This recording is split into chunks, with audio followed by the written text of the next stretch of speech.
Hello and welcome back to our channel. So today in this video we are going to discuss about how you can delete an item from Vinted. So without wasting much of our time, let's get straight into the video.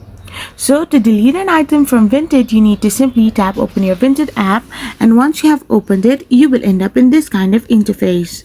So simply tap on the profile icon on the bottom right hand side of the corner, and you can simply scroll down to find the item that you had recently listed.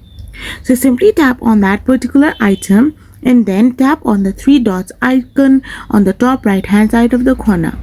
So simply tap on it, and then you can find an option called delete on the bottom of the screen. So simply tap on delete and tap on confirm delete.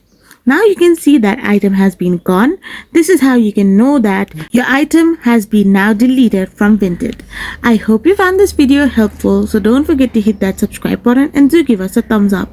We will be back again with more informative videos. Thank you for watching.